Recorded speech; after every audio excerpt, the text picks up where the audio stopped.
Thank you so much, Dave. Hello, everybody! Hey, before we get started, would you join me in just a moment of prayer? Oh, Lord, thank you. You are the great communicator. When we look to you, things get reoriented. When we call out to you, things that are sparse multiply. When we cry out to you for forgiveness because we have forgotten or we are wounded and tired, you make us food. And all you want to know is, do we love you?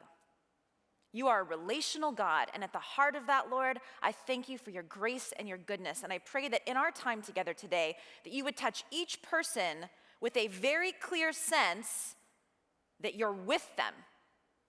You are with them no matter what, and you care. You care about all of their needs, from the largest ones to the very small ones.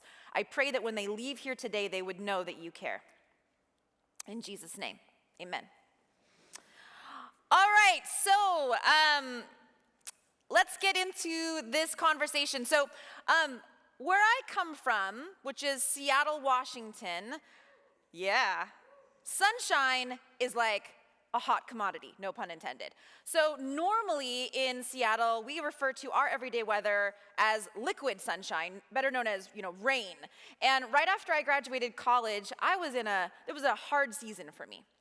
And I desperately needed a break. And so my friends and I, who were, pinching pennies, we were literally eating the same thing every day, almost every meal, because it's all we could afford, that kind of season of life.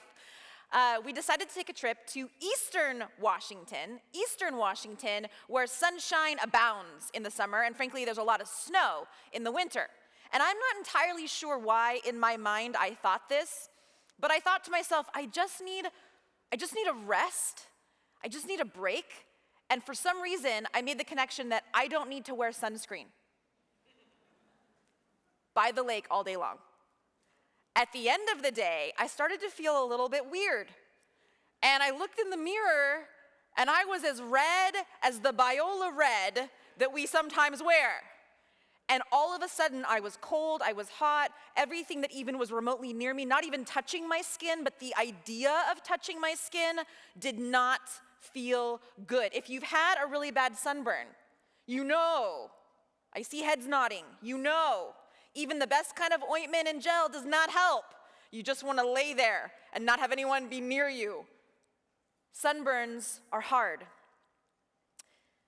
And I want to acknowledge that broken trust or even fatigued trust can feel like a sunburn.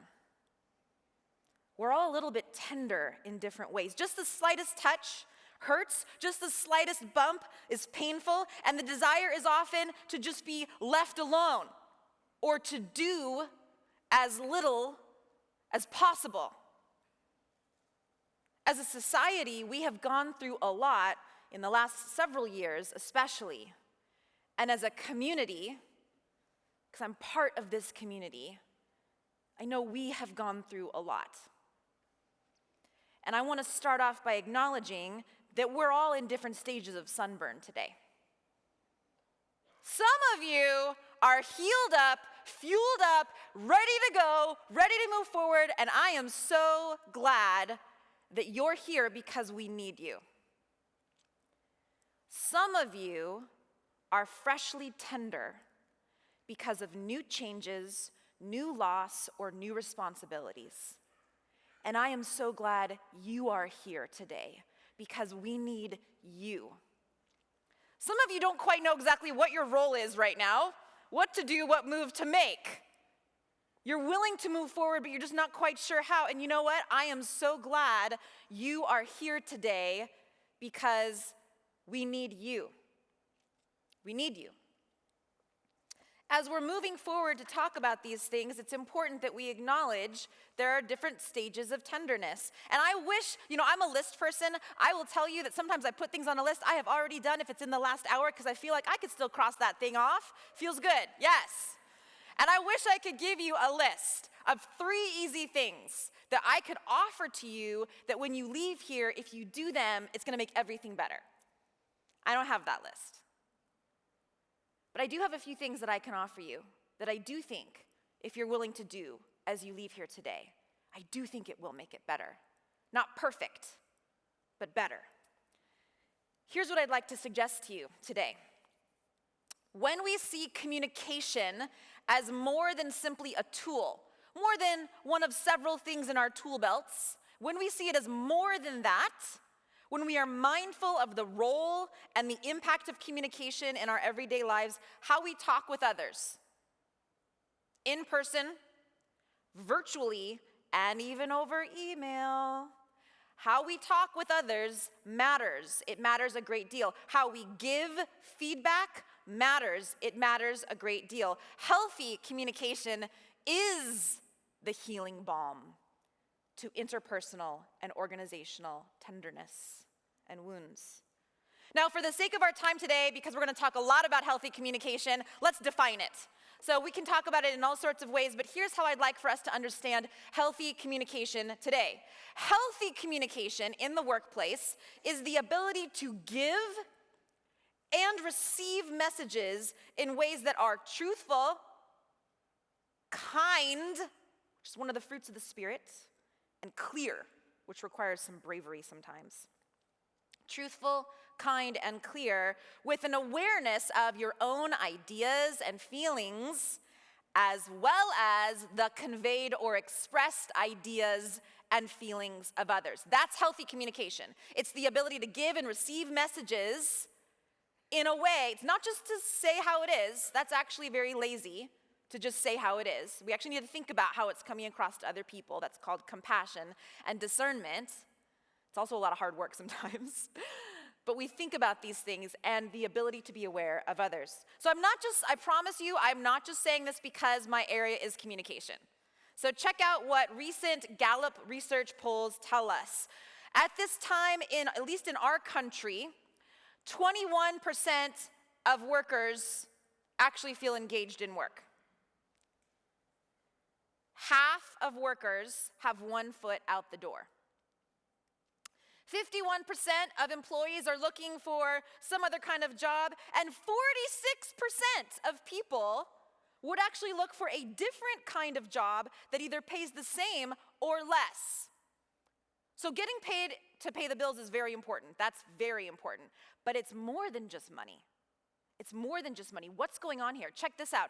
80% of workers would work more hours, possibly take a pay cut in this society if they had a more empathetic boss. If they had a more I see head nods. This is not news, right?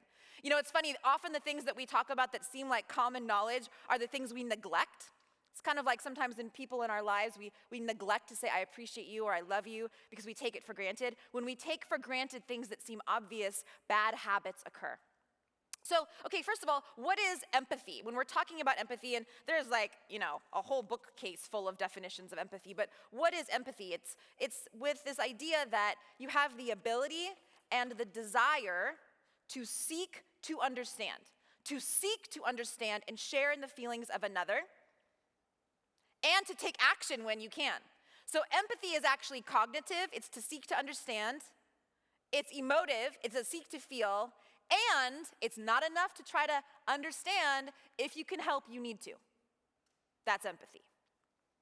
So let's go back to the statistic for a second. 46% of folks in the workplace today would actually like to get a different job that just pays the same or even less, and 80% would actually work more hours. Do we need more people to work more hours? Sometimes, yes, they would do that and even possibly take a pay cut if they knew they were going to work for a more empathetic boss. What does this tell you? Leaders and managers who choose, because it is a choice, who choose to communicate with care and kindness and clarity can make a significant difference. How people feel treated, how they're communicated with, makes a significant difference. Some of you are like, I know this already. I know. Hang with me. We're going to talk more about what this means, how to do it. We're going to get there. I truly believe that similar to Proverbs 18:21 that tells us the tongue has the power of life and death, it is communication. Communication is the heart of where we make change. In fact, I don't know about you, I'm very glad that Costco has brought back the sampling because then I don't have to deal with maybe making lunch on a Sunday afternoon. So let's take a little Costco sampling of what Scripture has to say about communication. We'll just do a little couple samples here, okay? Check this out. The words of the reckless pierce like swords, but the tongue of the wise brings healing. Set a guard over my mouth, O Lord. Keep watch over the door of my lips. That's called self-control, another fruit of the Spirit. Let every person be quick to hear, quick to listen, slow to speak, slow to be angry. Doesn't mean you can't get angry. It just means you need to be slow. Let no corrupting talk come out of your mouth, but only such as good for building up, fitting the occasion. This requires discernment that may give grace to those who hear. And lastly, let your speech always be gracious, seasoned with salt, so that you may know how you ought to answer each person. Let me ask you a question. Do one or more of these verses stand out to you personally? Just take an assessment for a second. What piece of godly wisdom and direction might you need to make note of? Perhaps because you desperately need it, or perhaps because you desperately need to offer it. What if sometime today you were to consider writing down just even the verse reference and take some time later to figure out what might the Lord be saying to you right now about this? What might he want you to pay attention to? Because healthy communication is not just for personal life. It is very much at the core of healthy organizational work life. Check out what best-selling author and linguistic professor from Georgetown, Deborah Tannen, says about words and language. She says, words matter. When we think we are using language, language is using us. The terms in which we talk about something shape the way we think about it, even what we see. It's funny, my dad used to affirm me in certain ways. He's really one of the best humans I know. And he would say things like, that's wise. That was a wise choice. And several years later, I realized, wow, I really value the virtue of wisdom. Why is that? Because that was spoken over me. What are you speaking over yourself or others right now? Because it does make a difference. Okay, so let's make this really, really practical. What is the big idea for our time together today? Here's the big idea, and then I'll make it even more narrow. Everyday communication, the everyday communication practices that we have at work, they shape, they maintain, and they direct our organizational work culture. They shape, they maintain, and they direct it. How we change or influence culture, how do we do that? It starts with communication. And I realize that's a broad statement. There are specific strategies that we're going to talk about today that should help you avoid certain pitfalls, certain traps. And there are certain practices that we're going to talk about today you can do today that should actually help you create and generate more dialogue so that all organizational members, because all of you matter, so that you all feel naturally inspired, not forced to be inspired, but naturally inspired and empowered to actually contribute, which I know you already are, but even more so in the weeks to come. Now, here's the deal. We can't just know about these strategies. We have to do them. And we can't just apply them. We have to understand why. Why are they important and why do they matter? So the starting place with healthy communication, what we're going to talk about today, is 3 things. Are you ready for it? Head nods. Okay, I love it. It's great. All right, 3 things. Here's what we're going to talk about. First, we're going to talk about traps. 2 of them. I'm going to there's more. We're going to talk about the 2 most common communication conflict traps that can happen in the workplace. Then we're going to address 2 very practical things that we can do to infuse our communication with more dialogue, because dialogue, that's the golden key. We'll talk about that in just a little bit. At the end, we will also take a moment and talk about 1 timeout practice. It's probably not going to be, totally new to you, but 1 timeout practice that actually will totally impact your productivity at work. And why does this matter? Because beyond the fact that our core to a healthy communication climate, this kind of stuff matters, a truly healthy work culture matters, beyond that fact, Christians should be better at work. We need to be better. We have every reason to be better. We need to do better. So let's get to the first main area, avoiding communication conflict traps. Before we get into this, I'm so excited. This is going to be good. Okay, before we get into this communication conflict trap, I want us to develop a baseline for how we each feel about conflict. Okay, I'm going to share 6 half statements, and I'm going to ask that you take a minute to try to fill in the rest of this statement. Now, I know that some of you like to really take a moment and think and reflect, and you're analyzers and you're relational, and I'm so glad you're here. That's so important. Right now, I'm going to ask you to try to just have a gut reaction. Those of you that are gut reactors, you're like, let's do this. Let's do this. We're ready to go. So I'm going to go through all 6 of these, and here's what I'd like for you to do. Here's my charge to you. Sometime today, if there's time in this conference, or if not, sometime in this week, meet with your team. As a team, go over how you each respond to these steps, okay? It will be illuminating. So let's talk about it. Without thinking too much about it, I want you to try to fill in these statements. Here's the first one. Conflict is. Conflict is. Scary, fun, terrible. Like what is, so write that down. Conflict is. I'm not going to take too much time, so try to at least write at least the prompt down so you can return to it. The second one, when I get angry, I shut down, feel defensive, cry. I cry usually. When someone challenges my ideas in a group, when someone challenges my ideas in a group, when someone challenges my ideas in a group, what do you do? I really encourage you to write these down. Your team will benefit from this conversation. I feel most vulnerable in conflict when? I feel most vulnerable in conflict when? I am best at handling conflict when? When are you at your best when there's conflict? You should know that about yourself. And lastly, I am worst at handling conflict when? I am worst at handling conflict when? So take a picture or write these down, but don't waste this opportunity, because here's the deal.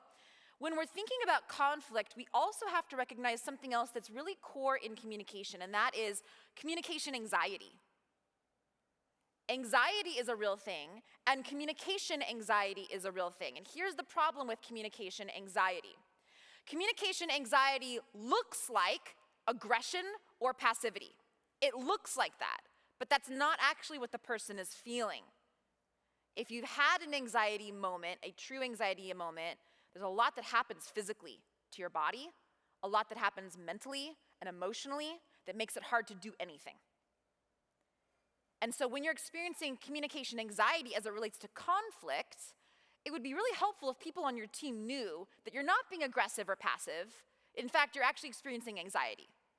Because we all experience conflict differently. We experience conflict differently because of our different pasts with conflict, whether it's family issues with conflict or previous work things with conflict. But our previous experiences with conflict impact how we approach conflict in the workplace. And I wish that they didn't. And I do think that we can heal from those things, but they still have kind of a residual element to them. So I grew up as an only child. I have a big extended family, but I'm an only child. And I realized like early on in elementary school with my friends, like on the playground, that I only knew how to have conflict with adults. As an only child, the people that I had conflict with on a regular basis were very mature. They were way more mature than me, way more forgiving and gracious than me. And so when I was having conflict with my peers, I was like, oh my gosh, there's a lot of new rules. And I was actually really scared to have conflict with my friends, and it wasn't until grad school that one of my professors, Dr. Renee Heath, She was teaching a workplace class where she said on the first day, "I love conflict." And I laughed out loud. And no one else laughed. And she didn't laugh. She just looked at me. And then I laughed again, a little bit quieter and a little more nervous. And she was like, "I know, I really love conflict. I think it brings out the best in people after you can get past the conflict." And I really had no idea that you could think of conflict differently. So these kinds of statements, the ones that we just reviewed, those are really, really important because we need to understand where people are coming from. All right, so here's the first trap. I'm so excited to share this with you because when we know these things, we can become more aware of them and we can help identify them before they begin to happen. Here's the first trap. The first trap is when we experience communication or view communication as information transfer. In this model, we think of communication as easy. I said it, you should understand it. The sender sent it, you should understand it. Now, here's the danger with this. It assumes the message is really, really clear. It also identifies that if there's a miscommunication, it's not the sender's fault, it's the receiver's fault. If you identify with communication in this model and you have the power to be the sender, it's never your fault. It assumes that miscommunication, if it happens at all, is the receiver's fault. Here's an example. I told them what to do, why aren't they doing it? I felt the room get a little quiet. I know we've all been there. We've all been there. But if you tell yourself, I don't know why they're not getting it, I told them what to do. What's happening in that moment is you are thinking of communication as easily transferable, and it's just not. It's complex. There's a lot going on. So what do we do about this? Well, the first thing to know is we have to mutually take accountability for when messages just don't quite go the way they should.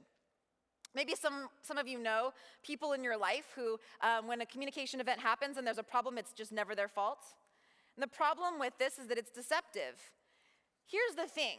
Leaders, you might be totally clear. You might have actually been as clear can be, but if it's not landing, you still need to do something about it. And getting angry is not the thing. Some things to consider when you're trying to figure out what to do about it. You might want to ask some questions. Here are some questions. What could I do differently? It's not that you failed. You probably didn't fail. You might not have failed. But if someone's not getting it, if the receiver's not getting it, we have to say it differently. Or, did I allow time to actually ask questions? Have I created a culture, and it shouldn't be the kind of thing where any questions, even that question, any questions, assumes you shouldn't have questions. We need to say, what are your questions? And allow time for questions. Whenever we say any questions, it assumes you shouldn't ask. So have we created a culture that allows for questions? And lastly, are there unspoken concerns that someone on your team has but does not feel like they can share them with you? Again, that might not be something you need to own, but you do need to be part of figuring out what to do about it. There might be valid reasons that we need to hear. You know, I'm so glad that messages are repeated over and over again in God's word. Isn't it great that he knows he needs to tell us things more than once? Can you imagine if God said, I'm telling you this one time and you need to remember it forever? We would be in so much trouble. Instead, he says, remember, remember, remember. He reminds us over and over and over again. I have a young child, and I try really hard when he asks me questions to say things like, I'm so glad you asked me that question. Did you know smart people ask questions? Because we don't face it that way. We think of questions as a bad thing, but did you know that smart people ask questions? Okay, so the other problem with communication as it relates to communication transfer is that it doesn't take into account context. So I want to make, again, this really, really practical. Are you ready for it? Okay, let's talk about emails. I would encourage you in your everyday life to resist sending an email in anger.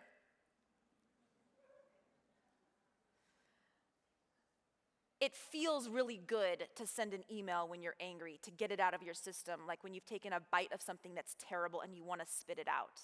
But the problem is, it creates more mess. I would encourage you, my friends, to resist sending an email in a hurry. Even if you are in a hurry, take a moment and breathe.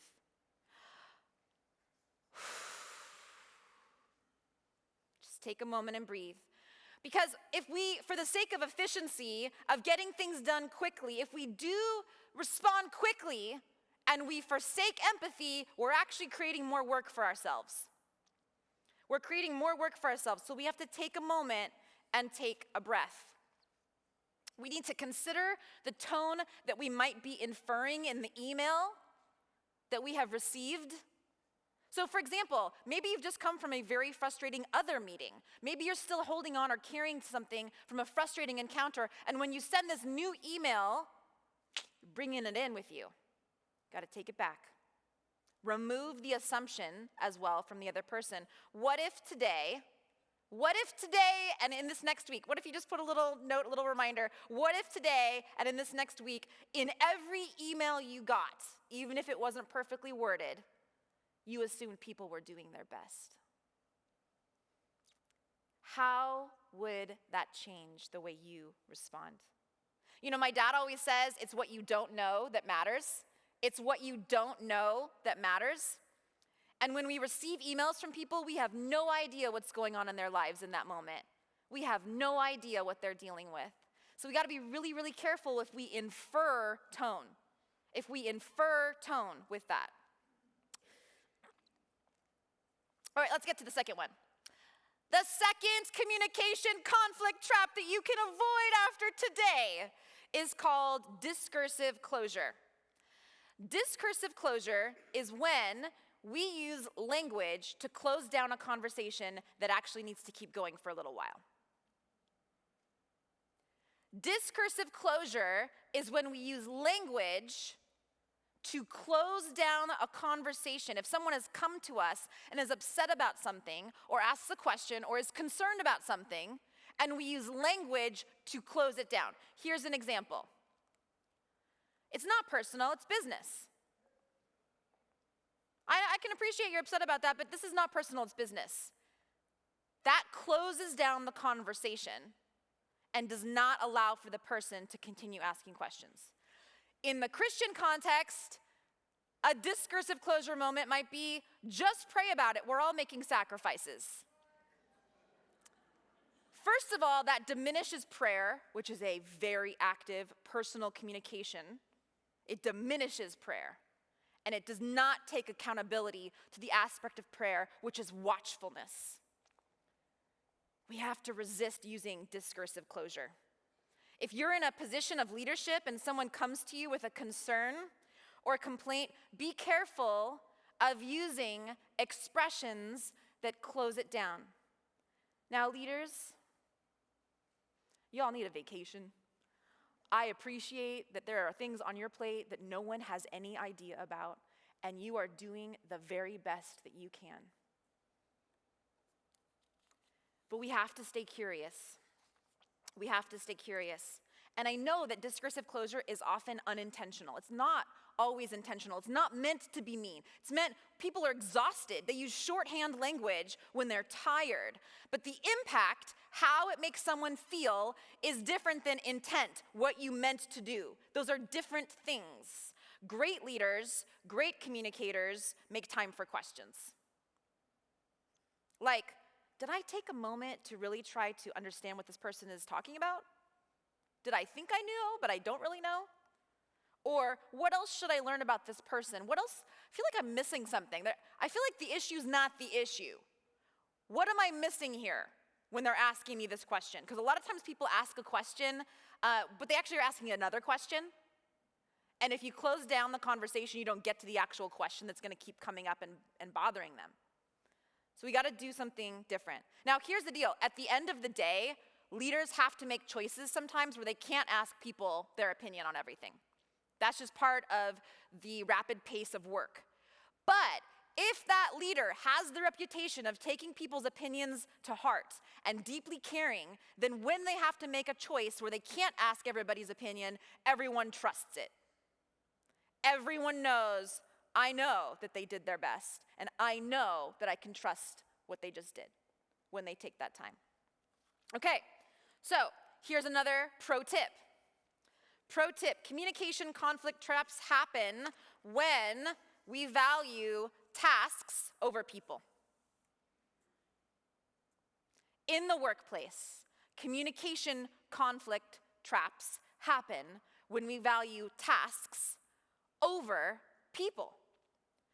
Both communication traps, information transfer when we think it's super easy and I just said what you need to know and why don't you understand it, that trap, and discursive closure, using language to close down a conversation when it actually still needs to happen, both of them are in the absence of empathy. And the problem is empathy takes time, and in the work world, there's not always time. Time is a luxury. But if we begin to develop empathy, there's an elasticity to it so that when there's not enough time, it keeps going. We cannot avoid all miscommunication, but we can become more aware of what triggers it. Let me say that again, just in case. We cannot avoid all miscommunication. That's part of life. But we can avoid what triggers it, and we can know what to do to de-escalate it. Instead of it getting worse, we can do things that help take it down a notch. All right, so we've talked about some traps. Are you ready for some tips? Okay, let's go there. So as we're talking about communication tips, the ultimate umbrella part of this is prioritizing dialogue. Prioritizing dialogue. What is dialogue? So dialogue is focused conversation. I want to linger here for a second. Dialogue is focused conversation. Dialogue is not like when my husband and I are trying to cook dinner and plan and fold laundry and watch our kid and then say, hey, how was your day? That's not dialogue. That's like, I see you over there, you know? Dialogue is focused. It is focused conversation. It's about creating space. It's about creating space to share ideas. We do not have to agree in dialogue, but we do need to make sure that each person feels seen and heard. It is not a place in dialogue. It's not a place for argument. That's actually called debate. Dialogue is the place for appreciation, understanding, and learning. Dialogue is a place for appreciation, understanding, and learning. All right, so I've shared with you a little bit about how I'm from Seattle, Washington, originally. How many of you been to Seattle, Washington? Okay, ooh, yeah, okay, I know, I love it, that's great. When we're thinking about Seattle, Washington, the first thing that I think about is the pine-scented air, evergreen trees, gentle changing seasons, and of course, lots and lots of reasons to drink coffee. I just look for them all the time. They're not really that hard to find.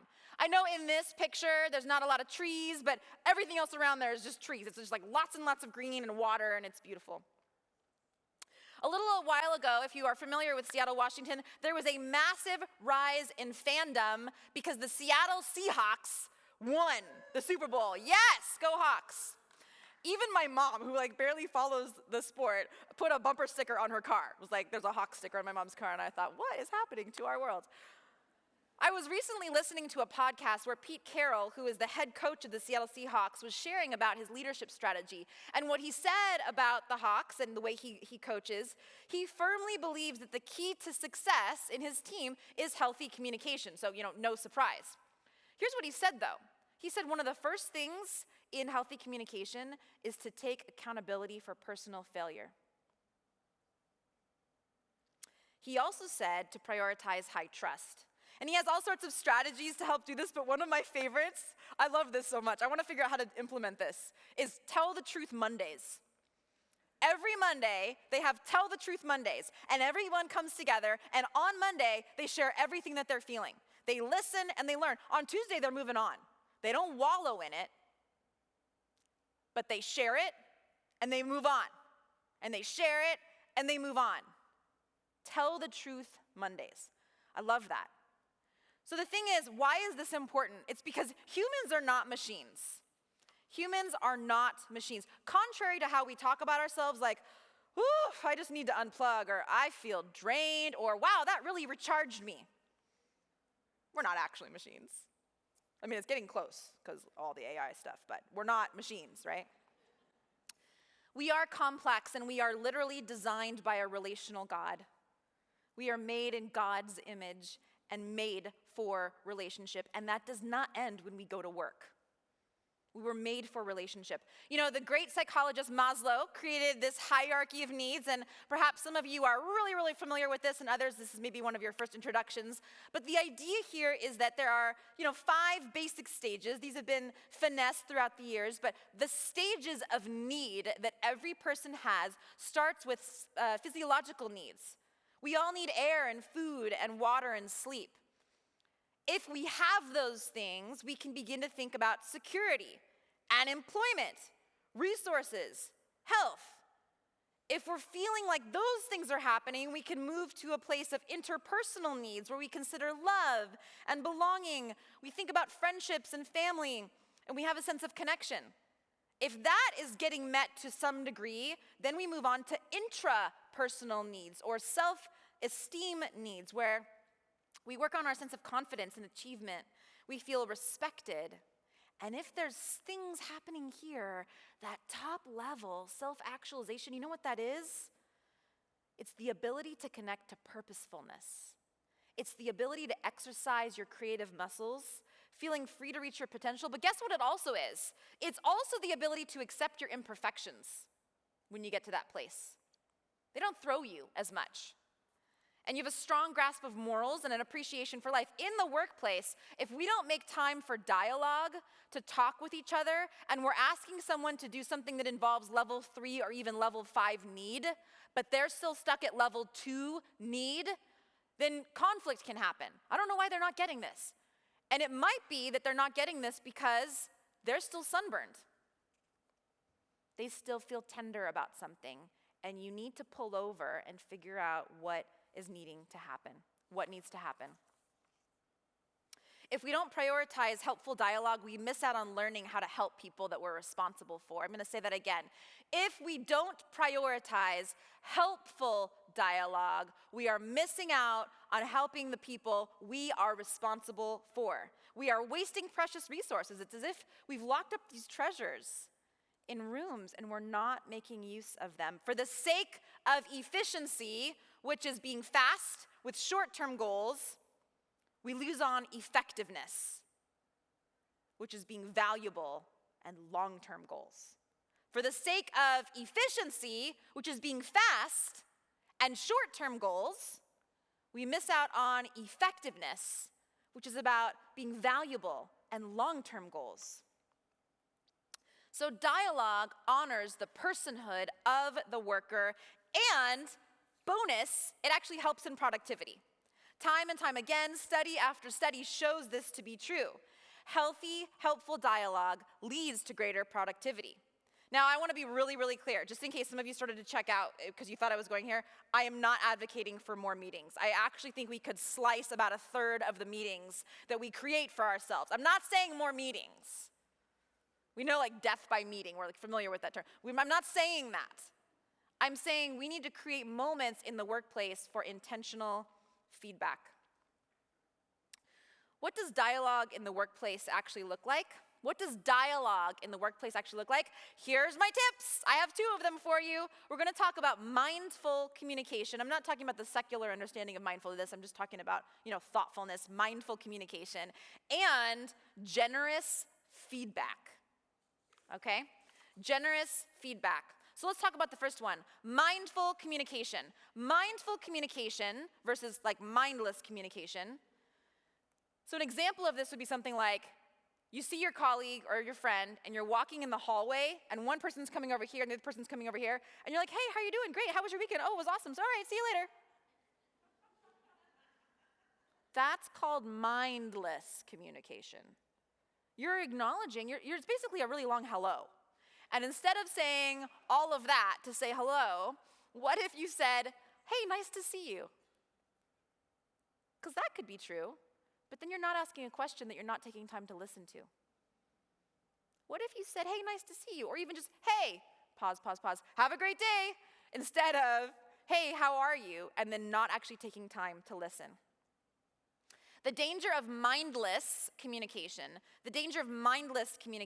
is that we actually miss out on opportunities to think through things. So in meetings, if you're only halfway paying attention and someone asks you your opinion, you're not really fully prepared to offer one. We're going to get up to this in just a minute also, but you're also missing all the nonverbal communication cues if you're not fully paying attention. We'll talk about that in just a minute. I really believe that we've forgotten how to listen well. I know I have. We've forgotten how to listen well. We really just need to slow down sometimes. Part of why we can't slow down is sometimes we're being asked to do too much. It's not always your fault. But there's something we have to do. We have to have a sense of listening to learn, which is a focus on the other, versus listening to be heard, which is a focus on the self. Listening to learn is taking an assessment of what's being said, what are the needs, what are the resources we need. Listening to be heard has to do with feelings of not feeling seen or heard, and it is ego-driven.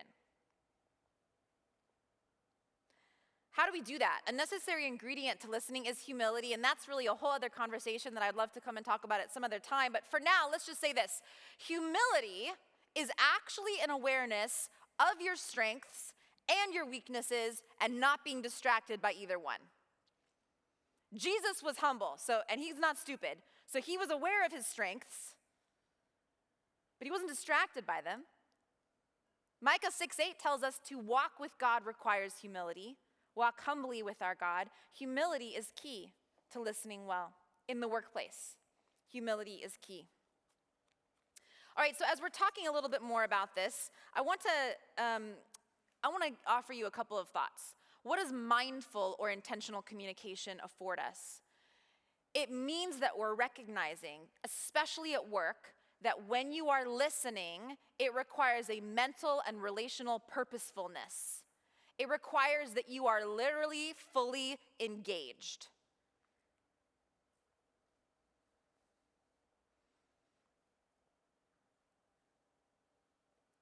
What if we stopped showing up to meetings only halfway? Here's my pro tip. What if in formal meetings, when we're all gathering together, instead of working on other emails while someone is talking, what if you fully paid attention to them? This would maybe be the only thing, if you had to walk away with something today, I would suggest to you, and leaders, you model this the most. If we have a meeting, if there is a reason for a meeting, nobody should be emailing anyone else unless it's an emergency. Nobody should be doing other work unless that's an agreed upon practice, because it's actually very disrespectful. I was almost not going to show this slide, you guys. I got a little nervous when I was thinking about this because I realize I'm touching on a very sensitive chord here because many of you are doing too much and being asked to do too much. Many of you have your hands on a lot of things and you are just multitasking in such a way that it feels like breathing and you've forgotten how to do anything else. And I totally get that. And I am not here to try to make you feel bad, but we are missing out and we are not being kind to those in the meeting to show up and only pay attention halfway. And if you're a leader, you get to model this. You get to model how this goes. The thing about it is that communication is approximately 76% nonverbal. It kind of goes back and forth. But if in a meeting you are only paying attention halfway, if your eyes are on a screen that is not a person talking in the meeting, you are missing out on 60 to 80% of the nonverbal communication. Because it's not just what is being said, it's how it's being said. It's not just what is being said, it's how it's being said. And I'm telling you this because I'm making the challenge to myself as well. I have, I think, gotten a bit addicted to multitasking. In fact, if I am not multitasking, it feels a little weird. But that's not an issue of paying attention in the meeting. It's actually an issue of busyness. We need to, if we do have to send an email or do something else, we need to make it the exception and not the rule. Similarly, we have to go beyond simply doing listening tours. I just want to pause here for a second. We like to use the phrase listening tour a lot, and there's nothing wrong with that. I love tours, and I feel like the older I get, the nerdier I get. The more I'm like, ooh, a tour, is this like a double-decker bus kind of tour? Are they gonna give samples? Like, can I take a picture? This is cool. But a tour is a broad understanding. It is not a deep investment. To take a listening tour means we're only listening for the voices that rise to the surface. We need to set up camp, and we need to look and listen for the voices that don't get heard that often. And we especially need to look and listen for the voices that differ to our own opinions. We have got to take in other opinions. We've got to understand diversity of thought if we're going to be better. That's so important. It requires our full attention. It requires a level of safety for other people to feel like they can share what's going on, and it requires more than halfway showing up. Okay, so that's the first one. I know it's kind of intense. Are you ready for the second one? I think this is a bit more fun. I think it's more fun. All right, okay, so here's the second one. When we're thinking about healthy communication, we have to recognize that it's a process.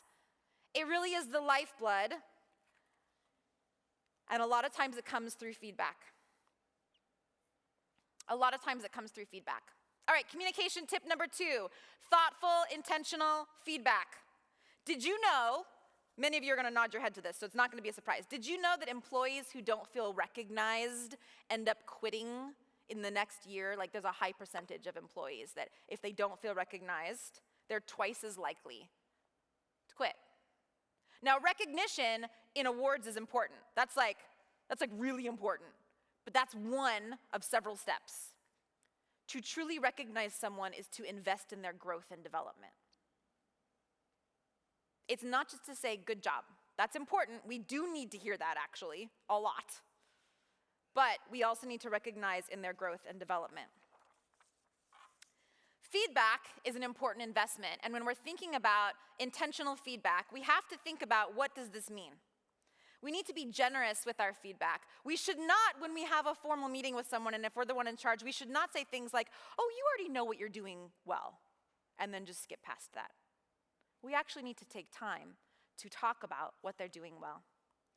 We shouldn't avoid the hard questions either that help call them to accountability. Okay, so I have something for you. They're gonna pass it out at the end of our time together. So I'm gonna put it up here, but you don't have to write everything down, okay? We're just gonna go over it. There's a feedback map.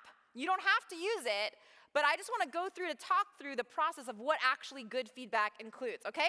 So let's do this together.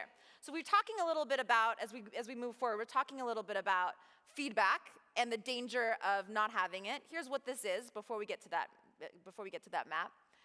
When we don't give feedback, it causes disengagement. It causes greater sense of burnout, makes people feel not seen and not heard. We have missed opportunities for correction if it actually needs to happen. So we need to do this. Whether it's annually or even quarterly, we need to have feedback. We need to use a particular kind of map. I like maps because they tell you where you're going, but if you need to take a detour, you can. And then you can get back on the road again. So here's the map. I'm not gonna go through it too fast or too slow, but I wanna talk about each one. So the first step when you're doing feedback, intentional feedback, this would be formal feedback, allow enough time, not just quantitative time, but make sure that you are not feeling internally rushed. Make sure that you're not feeling internally rushed. Sit in their success with them. Sit in their success with them. This means don't rush this part, don't assume they know. Select 2 to 3 examples where you really see them doing something well. Select 2 to 3 examples where you really see them doing something well. Okay, so sit in their success with them. Make sure they know that you know that they're doing something well. Number 3, ask about their next steps planning regarding for the areas of strength. So ask them what they're hoping to build on in their areas in the future. Ask them about this. Ask them what they need from you to help make this happen. What do they need from you to help make this happen? So again, you're gonna get a document with all these things. You can just even write down the bold parts, but you need to sit in their success with them. We need to ask about next steps regarding their strength. Then you want to move on and talk about number 4. Highlight one area you think they could grow, modify, or stop doing. Be specific. Explain why you think this is the case. Explain why you think this is the case. Ask them what they need from you to help make this happen. In every one of these questions, you as the supervisor should be saying, what do you need from me? How can I help you make this happen? Okay, number 5, you're going to ask for questions about further development. Here, you're talking about things like, where have you felt depleted in the last year? And where have you felt like you didn't do your best? Give them an opportunity to actually tell you. Where have you felt most energized? What would you like to see happen as it relates to this? And then, as you look to the next year, what are 1 or 2 things you'd like to do differently or better? Ask them. Ask them these things. All right, we're going to get into some more in a minute, but this is number 6. If disciplinary action, I know I'm going fast, you're going to get this later. If disciplinary action or corrective conversation needs to be included, you need to be specific. Be specific and provide suggestions or another way to do it in the future, and ask them what they need from you to do that. Ask them what they need from you to do that. Lastly, think about how you might follow up with this, because not everybody thinks well in the moment. Some of you are like, oh, if I only could go back and say this after, an hour. You think of the perfect thing to say and the perfect response. So, let me go back. So the perfect way to end this is to say, hey, I'm going to follow up with you in the next day, and if you think of anything else you'd like to talk about, I'm here. What do you need from me? And to revisit it again. I know this takes a long time. Probably takes about an hour. But when you have formal feedback, you're going to get the most from the people on your team if you give them the space to feel seen and heard. Okay, so we've talked about some traps when we think communication is really easy, when in fact it's complicated, or when we use communication to shut people down. We've talked about some tips, being mindful, showing up fully when we're expected to, and modeling that, and then healthy feedback. This requires a lot of energy, doesn't it? To be a good communicator actually requires a lot of energy. It's not easy. Anyone else feel tired today? Exhausted? Or is it just me? Okay, yeah, I'm like, did I have that 3rd cup of coffee? I don't know, maybe I need some more. So let's get to that last component. We talked about traps, we talked about tips. I want to talk about one timeout, and it's not going to be a shocker. It's not going to be a shocker, but it is the golden key. Friends, I'm talking about rest. I'm talking about rest.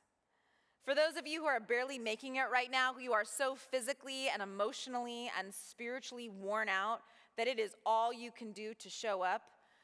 I see that. I've been there. In fact, there's this really great story about a guy who's walking along and he falls into a hole. And a doctor walks by and he's like, oh, this is great because doctors can help. And he says, hey, doc, can you help me get out of this hole? And the doctor's like, sure, hold on a second. He pulls out a little notepad, writes a medical note down, puts it in the hole. And the guy's like, oh my gosh. So he's stuck in the hole. He sees someone else walking by. He recognizes it. It's his pastor. He's like, hey, pastor, can you help me get out of the hole? And the pastor's like, sure. Let me just pray for you right now. And then the pastor walks on. A friend is walking past the hole. And the person below says, hey, can you help me get out? And the friend jumps in the hole. And the guy's like, what are you doing? Now we're both stuck in the hole. And the friend says, yes, but I've been down here before. And I know the way out. I have experienced burnout. I've been down that road before. And I know the way out. We have to rest. We have to rest. I know that true rest is a luxury. To truly physically rest is a luxury, and it is a worthwhile pursuit at the same time. Remember, contrary to how we talk about ourselves, we're not machines. The Genesis account tells us that we were made in God's image. What did God do on the seventh day? He rested. Did he rest because he was weary? He rested because he was delighted in what he had done. Did you know that biblical scholars say that when he rested, that act of rest was the first thing in the Bible that was called holy? Rest is holy. Rest is a holy endeavor, and it is a gift that he offers us. And we might not be able to physically rest. Some of us work multiple jobs. Some of us have family dynamics that don't allow us to physically rest. I'm not talking about that. I know some of you are like, all I need is a nap, and I am there with you. All I need is a nap. That's not actually what I'm talking about today, though. I'm talking about emotional and mental rest. So my favorite marriage therapists in the country, and they're the top ones in the country, are John and Julie Gottman. They write a lot about conflict in marriage and healthy relationships. And one of the things that, so I wasn't going to share this, but I just love my husband so much I have to share this. For my birthday, he signed us up to go to one of their marriage retreat things to talk about conflict. And so we're sitting there looking at each other, with chairs and talking about conflict. And I'm like, this is what you got me for my birthday? And he was like, I just love you so much. So I know, he's great. And so the thing about conflict, this is something that I learned. If you walk away from it physically, but you keep thinking about it, you're still in it. The cortisol and the adrenaline that's happening in your body and in your mind, your body is not resting. And so resting from work does not just mean not going into the office. It means unplugging. It means not thinking about work. It's kind of like a fasting from work, so that your brain and your mind and your spirit can take a break. Because if you're still chewing on things in your heart and your mind, you're not actually resting from those things. You're not actually resting from those things. We need to set things aside so they don't overtake us. I am a firm believer of Sabbath. I've been Sabbathing on Saturdays as my Sabbath for 14 years. It was way easier before I had a kid. But even now, we Sabbath. On Saturdays, we stay in our pajamas a little bit longer. We have pancakes, and we take time to pray together as a family. We rest together. I am passionate about rest, not because I'm perfect at it, really, really quite the opposite, but it's because I know that I need it. Do you know that you need rest? The evidence of burnout is there's so many things, but one of them is cynicism. That's not the same as intelligence. Cynicism is often the release of exhaustion. We need rest. I actually like to look at my weekly attempt at rest. It's messy, as a first pancake. Pancakes, pajamas, and prayers, that's what my family and I do. I don't know about you. I don't know, I've always had this fascination with pancakes. I don't know if it's all the commercials with the fluffy golden syrup and butter. And so when I was younger, I was always trying to make the perfect pancake recipe, and I realized something. The first pancake is terrible. Either it's wildly underdone and just dough, or the smoke alarms start going off because it's totally burned, right? I think the effort and practice of rest is kind of like a first pancake. And what I've realized is if I'm doing it on a routine basis and I fail at it, it's not as devastating because I know I'm going to do it again. I know I'm going to try again. By that third or fourth pancake, it's better. And, even if it's not, I'm not as worried about it. I don't feel quite as bad. So here's my final pro tip to you. Pursue rest. Pursue routine rest because it is a messy, worthwhile endeavor. Don't click on the little red dot on your phone. Some of you will have 1,000 million red dots and you stress me out. But I'm the person that tries to take all the red dots off. My husband has a million billion red dots on his phone. I don't know how he does it. I can't do that. Sometimes I'll just click on the message just to get the red dot to go away, and then I've forgotten that I still need to respond to the message. I see your head nods. I know I'm not alone. All right, so what is healthy communication? Let's compare. Unhealthy communication sees communication as one way. Healthy communication honors dialogue. Unhealthy communication uses communication to control and shut down. But healthy communication seeks to collaborate and empower. To be a good communicator takes a lot of work. It's exhausting. People are not always easy to work with. It is frustrating to repeat yourself time and time again. It is challenging when there's economic deadlines and aspects that are just a hard line. That is exhausting. And so, unhealthy communication is ego-driven self-interest that doesn't know how to rest. Healthy communication is other-oriented, that values rest. So how can we contribute to our work culture, our current work culture? Because I don't know your story. I would love to know your story.